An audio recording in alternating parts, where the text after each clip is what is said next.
Namaskar. Developments after 1858 till independence. Indian Council Act 1861.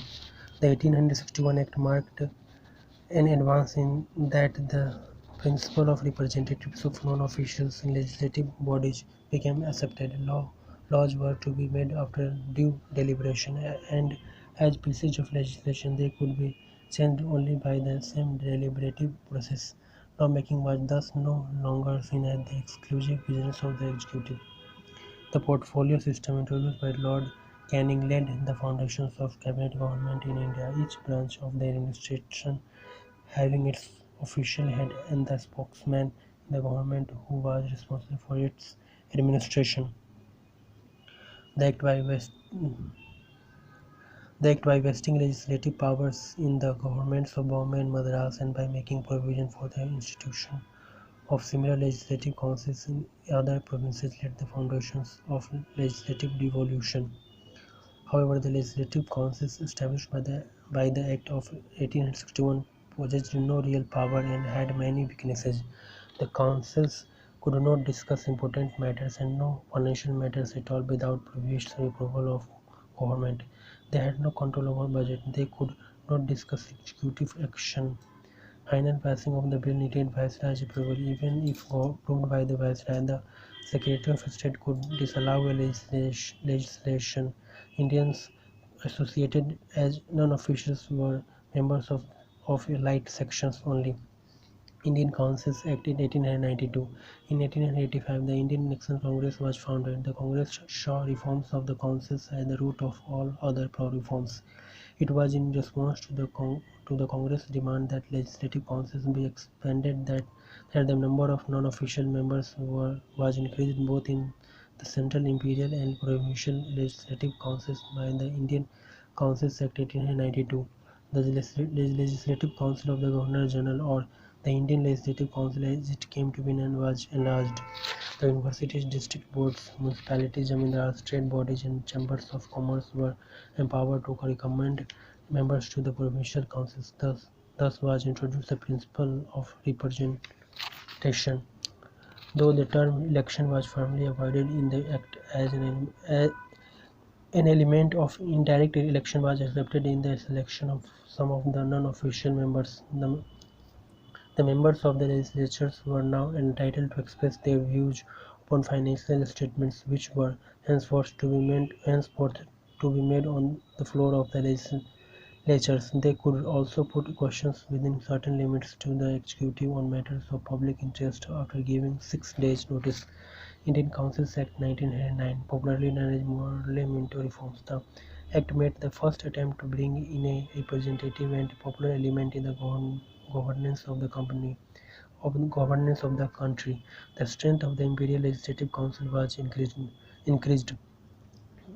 With regard to the central government, an Indian member was taken for the first time in the Executive Council of the Governor-General. Satyendra Prasad Sinha was the first Indian to join the Governor-General's or Viceroy's Executive Council as law member.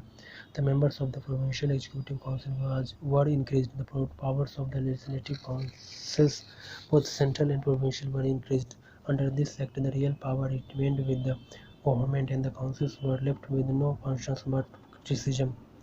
The introduction of separate electorates for Muslims created new problems. Besides separate electorates for the Muslims, representation in excess of their population strength was accorded to the Muslims. Also, the income qualification for Muslim voters was kept lower than that for Hindus. The system of election was very indirect, thus the representation of the people at large rem, remained remote and unreal. The Government of India Act 1919. This act was based on what is popularly known as Montaigne-Chelmsford reforms. In August 1917, the British government for the first time declared that its objective was to gradually introduce responsible government in India, but as an integral part of the British Empire. The Act of 1919 clarified that there would be only a gradual development of self-governing institutions in India, and that the British Parliament and not self-determination of the people of India would determine the time and manner of each step along with the path of constitutional progress.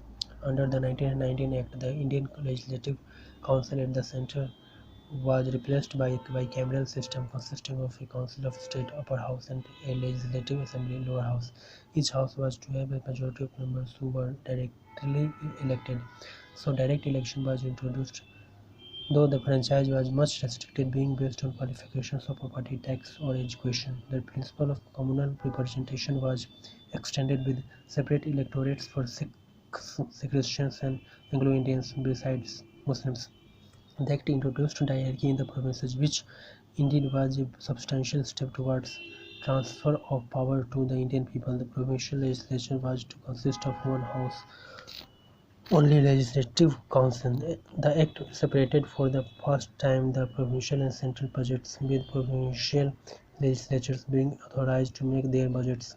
A High Commissioner for India was appointed, who was to hold his office in London for 6 years and whose duty was to look after Indian trade in Europe. Some of the functions hitherto performed by the Secretary of State for India were transferred to the High Commissioner. The Secretary of State for India, who used to get his pay from the Indian Revenue, was now to be paid by the British Exchequer, thus undoing an injustice in the Charter Act of 1793. Though Indian leaders for the first time got some administrative experience in a constitution set up under this act, there was no fulfillment of the demand of responsible government. Though a measure of power devolved on the provinces with demarcation of subjects between centre and provinces, the structure continued to be unitary and centralized. Hierarchy in the provincial sector failed.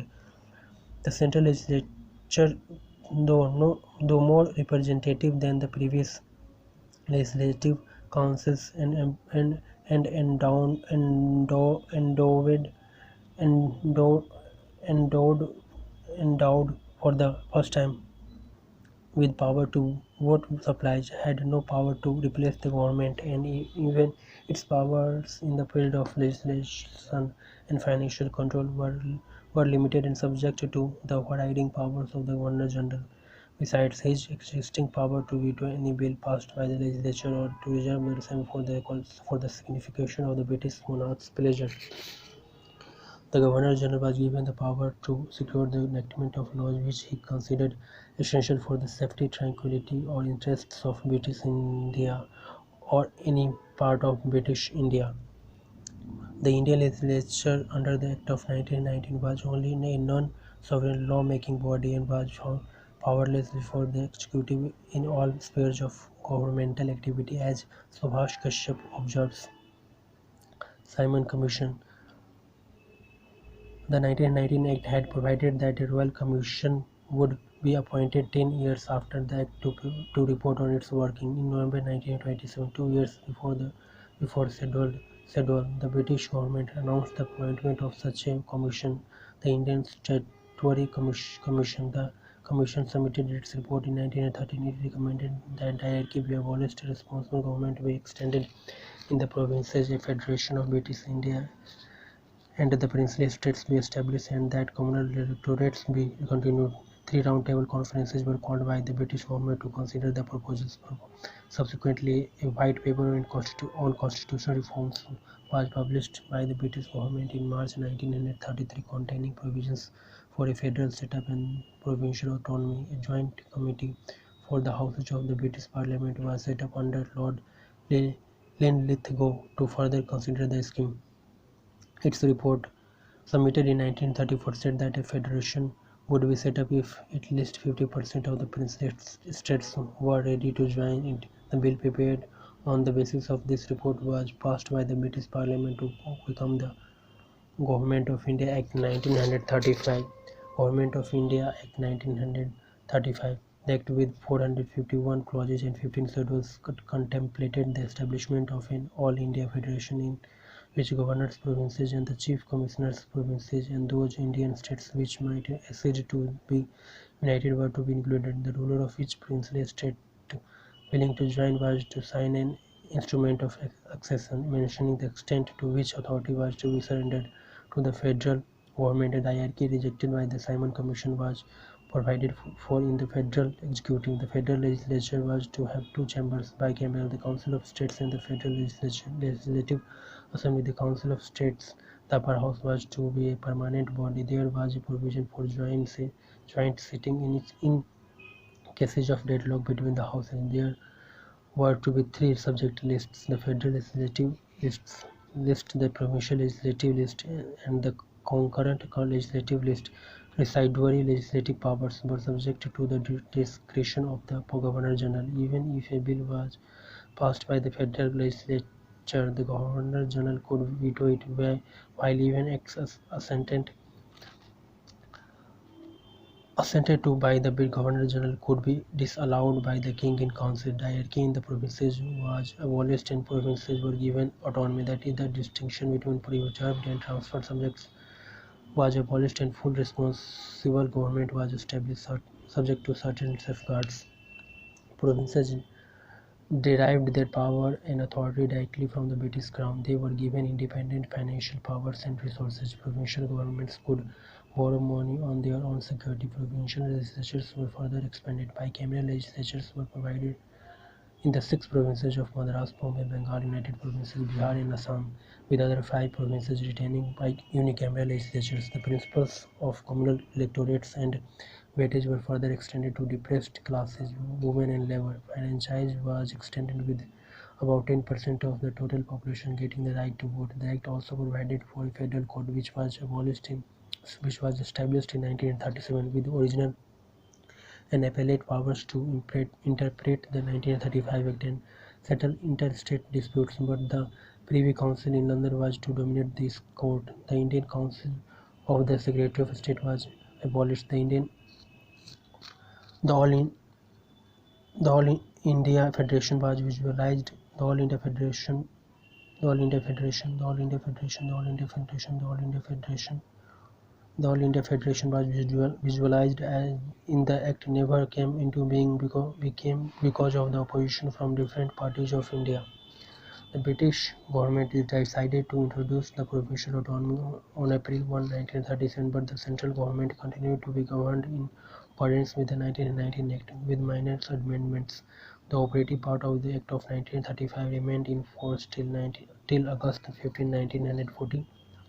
The 1935 Act was an endeavour to give India a written constitution, even though Indians were not involved in its creation, and it was a step towards complete responsible government in India. However, the Act provided a rigid constitution with no possibility of internal growth. Right of amendment was reserved for the British Parliament.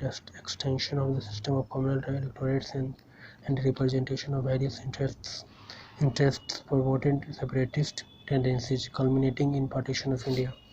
The 1935 Act was condemned by nearly all sections and unanimously rejected by the Congress. The Congress demanded instead convening of a constituent assembly elected on basis of adult franchise to frame a constitution for independent India. Various other developments took place after the 1935 Act. There was the August Offer of 1940, the CRISPS proposals of 1942, the CR Formula of 1944 trying to seek the cooperation of the Muslim League, Wavell Plan of 1945 and the Cabinet Mission. Then came the Mountbatten Plan in 1947, finally the Indian Independence Act 1947. Dhanyavad. Thank you so much.